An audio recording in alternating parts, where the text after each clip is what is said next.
Welcome to the Deep Dive. Today, we're trying to solve that tricky puzzle. Why do some foods make us feel, well, awful, sometimes hours later? We're digging into food intolerance testing, using a guide from Blood Test UK, specifically one aimed at folks in Derby, to see what we can learn. Exactly. And first off, let's get clear on what a food intolerance actually is.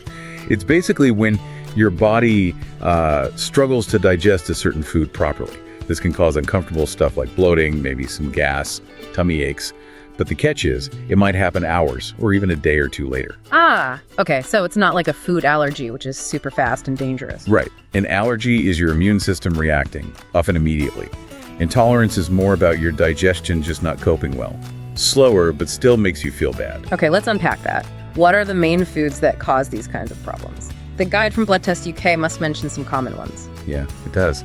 The big ones you often hear about are lactose. That's the sugar in milk and dairy, and gluten, which is in wheat, barley, rye. And it often comes down to enzymes.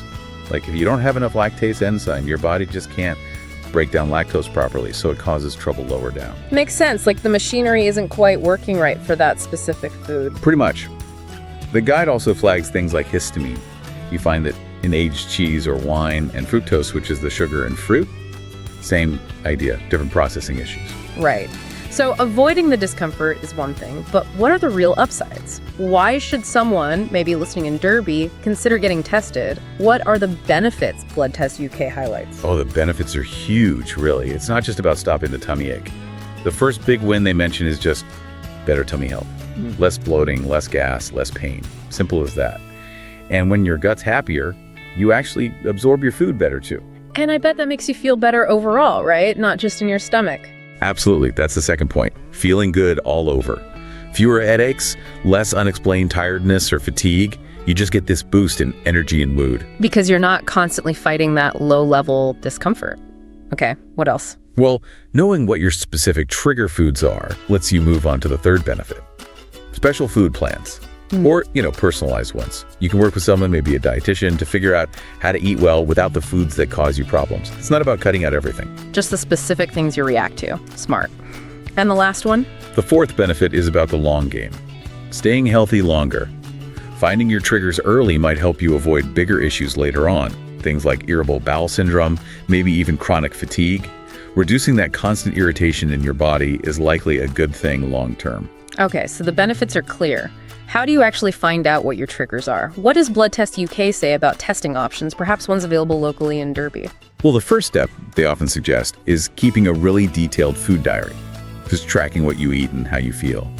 Beyond that, there are tests. Breath tests are common for things like lactose or fructose intolerance. And blood tests too, right? The guide mentions those. Yes, blood tests. They often look for something called IgG antibodies.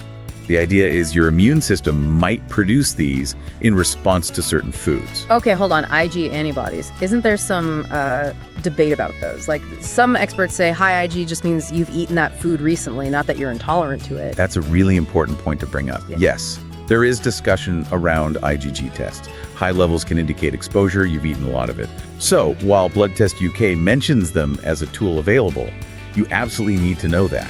It doesn't automatically equal intolerance. So the test result needs context, like you use it alongside your food diary and maybe talk to a professional. Exactly. It's a piece of the puzzle, not the whole picture. It needs interpretation. Gotcha.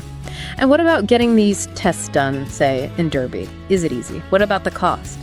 Blood Test UK mentions a price range. Yeah, availability seems pretty standard in places like Derby. The cost mentioned is roughly between £50 and maybe £300. Wow, that's quite a range. 50 to 300 pounds, what's the difference? Is cheaper okay? It usually comes down to how many foods they test for. The 50-pound test might just check for one or two things, like lactose. The 300 pounds, one could check for, 100 or more different foods. The key thing is getting reliable information, whatever the level, so you can start making those small changes to what you eat. Okay, so wrapping this up, what's the main takeaway from this deep dive? I think it really shows that tuning into your body, understanding how food affects you, can seriously improve your day-to-day life. Okay. It connects what you eat directly to how you feel. Knowing your body is key. Simple as that.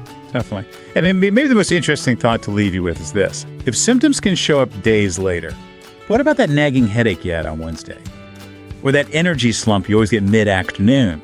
Could that actually be linked back to something you enjoyed eating on Monday? It really makes you think, doesn't it?